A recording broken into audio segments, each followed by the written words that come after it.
అందరికీ నమస్కారం అండి. ఢిల్లీ పబ్లిక్ స్కూల్ ఢిల్లీలోని ఒక మంచి పేరున్న స్కూల్. ఆ స్కూల్‌లో ఫీజులు చెల్లించాలంటే ధనవంతులు మాత్రమే చెల్లించగలరు. అలా ఉంటాయి అక్కడ ఫీజులు. ఆ స్కూల్‌లో పిల్లలందరూ ధనవంతుల పిల్లలు.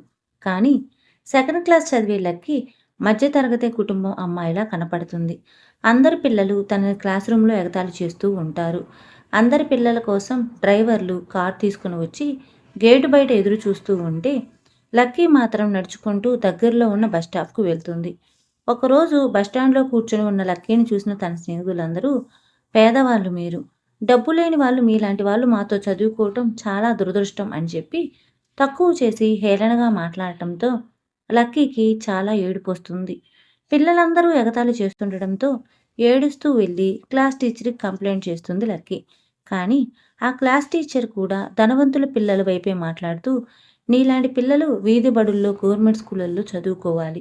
ధనవంతుల పిల్లలు చదువుకునే చోటు చదివితే ఇలాగే ఉంటుంది అని చెప్పి లక్కీని అరిచి వెళ్ళిపోమని చెప్తుంది. టీచర్ కూడా తనను తక్కువ చేసి మాట్లాడటంతో తను మౌనంగా వెళ్ళిపోతుంది. అందరూ వెళ్ళిపోయిన తర్వాత నడుచుకుంటూ లక్కీ బస్ స్టాప్‌లో ఆగి ఉంటుంది. అక్కడ ఒక ఆడి కారు వచ్చి బస్ స్టాప్ ఎదురుగానే ఆగగానే వెళ్లి కారులో కూర్చుంటుంది లక్కీ. లక్కీ బాధగా ఉండటం గమనించిన తల్లి మేఘనారెడ్డి, "ఏంటిరా చిట్టి తల్లి, ఈరోజు స్కూల్లో విశేషాలు ఏం చెప్పలేదు?"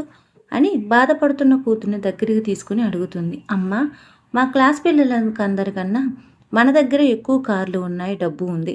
అందరికన్నా మనం ఎక్కువ డబ్బున్నవాళ్ళం. కానీ ఎందుకు మీరు నన్ను ఇలా స్కూలుకి పంపిస్తున్నారు?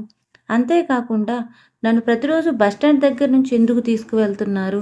నన్ను అందరి పిల్లల్లాగే స్కూల్ దగ్గరికి వచ్చి తీసుకువెళ్తే నేను గొప్పగా చెప్పుకుంటాగా అమ్మా" అంటూ ఏడుస్తూ స్కూల్లో జరిగిన విషయాలన్నీ చెప్తుంది. దానికి చిన్నగా నవ్వుతూ, "అది కాదురా చిట్టి తల్లి, ధనవంతుల పిల్లలకి ఎవరైనా మర్యాద ఇస్తారు.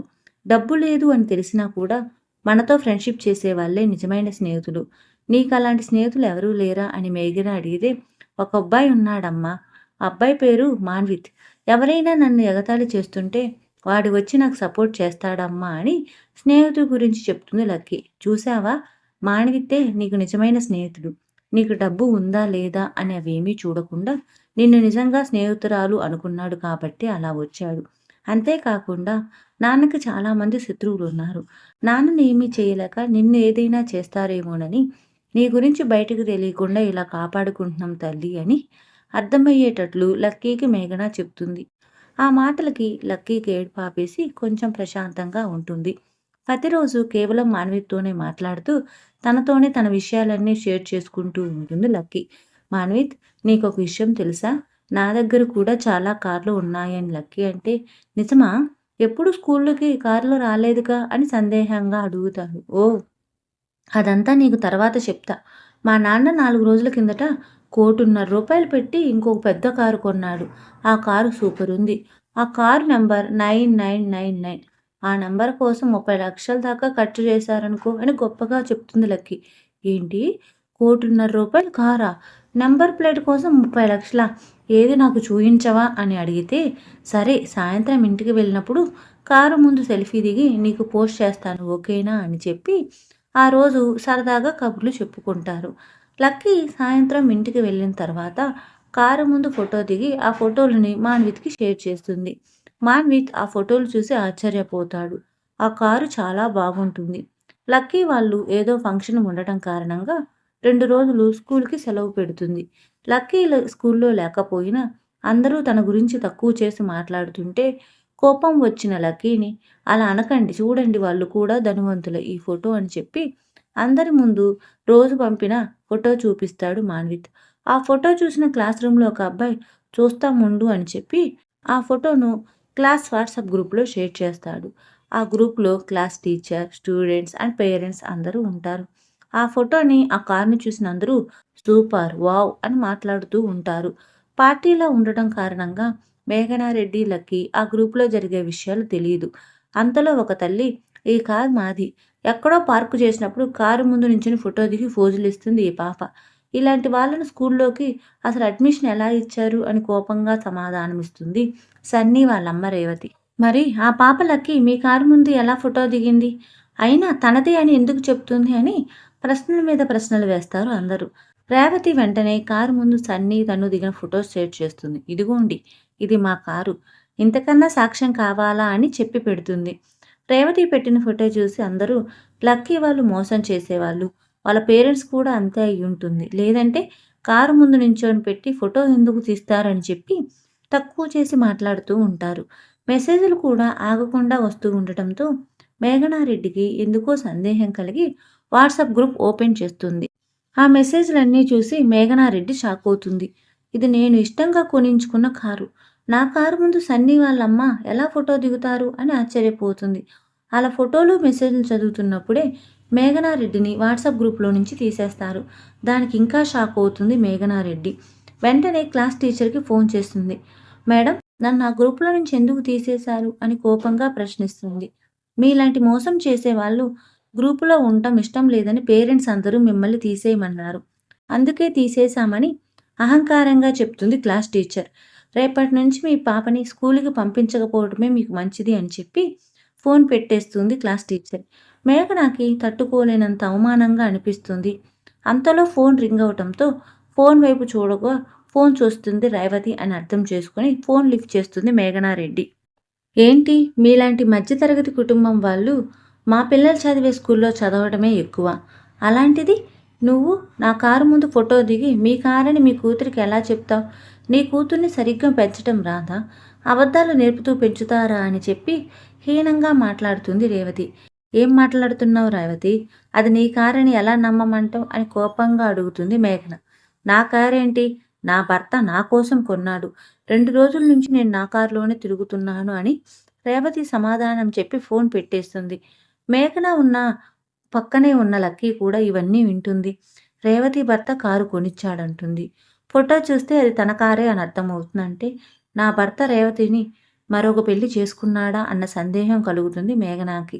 ఇక భర్త మీద అనుమానం మొదలై ఫంక్షన్ అవ్వకుండానే కూతుర్ని తీసుకుని ఇంటికి వచ్చేస్తుంది. అలా చెప్పకుండా ఫంక్షన్ మధ్యలో నుంచే మేఘన రావటంతో ఏదో జరిగింది అని అర్థం చేసుకున్న మేఘనారెడ్డి భర్త సంజయ్ రెడ్డి ఇంటికి వస్తాడు. సోఫాలో కూర్చొని బాధపడుతున్న మేఘన దగ్గరికి వెళ్ళి, ఏమైందిరా, ఫంక్షన్ నుండి ఎందుకు వచ్చావు అని సంజయ్ అడగగా మేఘన సమాధానం చెప్పకుండా అలాగే చూస్తూ ఉంటుంది సంజయ్ని.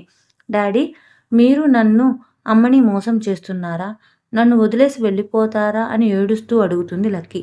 ఏం మాట్లాడుతున్నావు లక్కీ? నిన్ను వదిలేసి వెళ్ళటం ఏంటి అని అర్థం కాక సంజయ్ అడగ్గా, అయితే ఇదేంటి డాడీ, మన కారు సన్నీ వాళ్ళ డాడీ వాళ్ళ అమ్మ రేవతికి కొనిచ్చాడు అని చెప్తుంది అని పాప వాట్సాప్ గ్రూప్ ఓపెన్ చేసి చూపిస్తుంది. అది చూసిన సంజయ్కి ఆశ్చర్యం కలుగుతుంది. అసలు మన కారు వాళ్ళ దగ్గరికి వెళ్ళటం ఏంటి, వాళ్ళ కారు అనటం ఏంటి? నిజంగా నేను తప్పు చేయలేదు మేఘన. అసలు ఏం జరిగిందో నేను కనుక్కుంటాను. నాకు కొంచెం సమయం ఇవ్వు అని రిక్వెస్ట్ చేస్తాడు సంజయ్. భర్త మీద తనకి నమ్మకం ఉంది కానీ రేవతి మాట్లాడటం వల్ల అనుమానించిన మేఘన సరేనండి అని తల ఊపుతుంది. రేపు ఉదయం నాకు అమెరికాలో ఒక మీటింగ్ ఉంది. నేను సాయంత్రం వెళ్తున్నాను. రేపు వచ్చేస్తాను.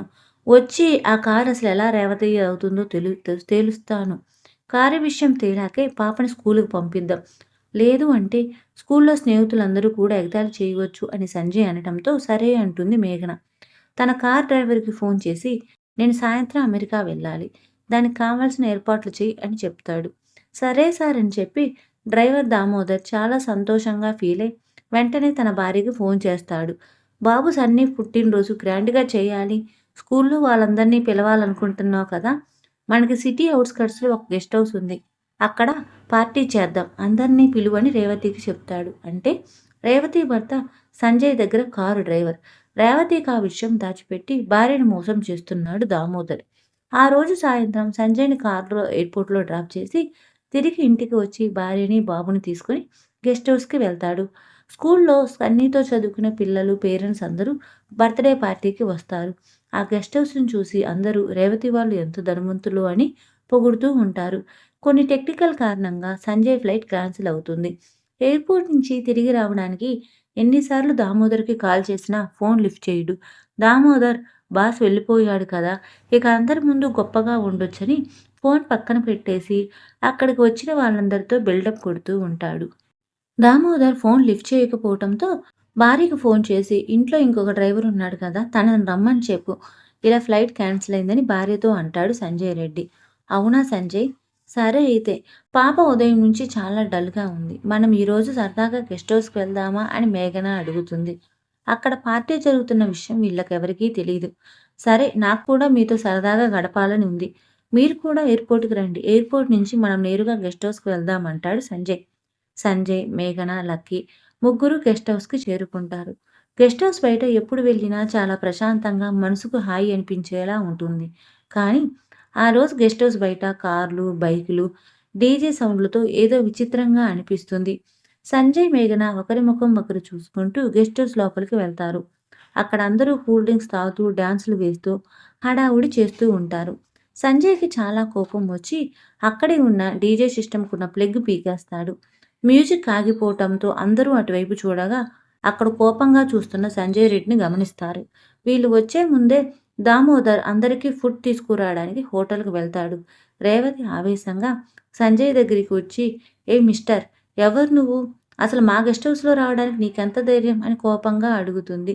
డాడీ అంటూ లక్కీ వచ్చి సంజయ్‌ని అక్కడ నించోవటంతో సంజయ్‌ని, లక్కీని మార్చి మార్చి చూసిన రేవతి, "ఓహ్! నువ్వేనా లక్కీ ఫాదర్‌వి? లక్కీ పరువు స్కూల్లో పోయింది. అందుకని చెప్పి మా పార్టీ డిస్టర్బ్ చేయడానికి ఇక్కడికొచ్చావా?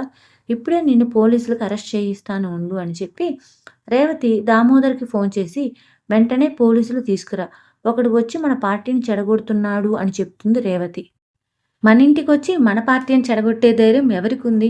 5 నిమిషాల్లో వస్తున్నానని చెప్పి దామోదర్ ఫోన్ పెట్టేస్తాడు. రేవతి అందరినీ చూస్తూ, ఇప్పుడు లక్కీ వాళ్ళ అమ్మా నాన్న పరిస్థితి చూడండి. రోడ్డు మీద వాళ్ళకంటే హీనంగా అయిపోతారు. ఇంకెప్పుడు ఇలాంటి తప్పుడు పనులు చెయ్యరని చెప్పి గొప్పగా మాట్లాడుతూ ఉంటుంది. సంజయ్ కోపంగా రేవతి వైపు చూడటంతో, రేవతి, మా ఆయన రానివ్వు అప్పుడు చెప్తా నీ పని అని మళ్ళీ అంటుంది. మేఘన, ఇటురా అని చెప్పి అక్కడే ఉన్న సోఫాలో మేఘన, సంజయ్, లక్కీ ముగ్గురు కాలు మీద కాలు వేసుకొని కూర్చుంటారు. వాళ్ళందరూ అలా కూర్చోవటంతో రేవతికి కోపం ముంచుకొస్తుంది. అసలు మీలాంటి వాళ్ళు అలగా జనం నాకిష్టం లేదు. ఇంట్లోకి రావటమే కాకుండా నా సోఫాలో కూర్చుంటారా అని చెప్పి కొట్టడానికి చెయ్యి లేపుతుంది. సంజయ్ వెంటనే తన పాకెట్‌లో ఉన్న గన్ తీసి రేవతికి చూయిస్తాడు. ఆ గన్ చూసి ఆ పార్టీలో ఉన్న వాళ్ళందరూ భయపడిపోతారు. రేవతి కొంచెం తగ్గుతుంది. ఇందాకటి నుంచి చూస్తున్నాను. ఎవడు నీ భర్త? అని కోపంగా అడుగుతాడు సంజయ్ రెడ్డి. నా భర్త దామోదర్ అని గొప్పగా తన భర్త పేరును చెప్తుంది. దామోదర్ అన్న పేరు వినగానే మేఘనాకి, సంజయ్‌కి పట్టకుండా నవ్వొస్తుంది. ఇద్దరూ ఒకరి ముఖం ఒకరు చూసుకుంటూ నవ్వుతారు. గన్ చేతిలో ఉందన్న భయంకున్నా కూడా ఎందుకు నవ్వుతున్నారు? మా ఆయన రానివ్వండి. అప్పుడు చెప్తాం మీ పని అంటుంది రేవతి. అసలు నీ దృష్టిలో డబ్బు లేని వాళ్ళు మనుషులు కాదా ఏంటి? అని అడుగుతాడు సంజయ్. మనుషులు అవునో కాదో నాకు తెలీదు. కానీ మీలా డబ్బున్నోళ్ళ మధ్యలో నీలాంటి వాళ్ళు ఉండటం మాకు పరువు తక్కువ. చూడు ఆ స్కూల్లో ఎంత డబ్బున్నవ పిల్లలు చదువుతున్నారు. ఒకసారి నీ కూతుర్ని చూడు, మిమ్మల్ని చూసుకోండి అని రేవతి అంటుండగానే రేవతి చెంప టప్‌మని పగులుతుంది.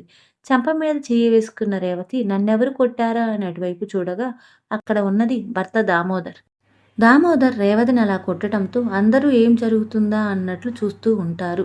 ఎవరిని పట్టుకొని ఏం మాట్లాడుతున్నావు?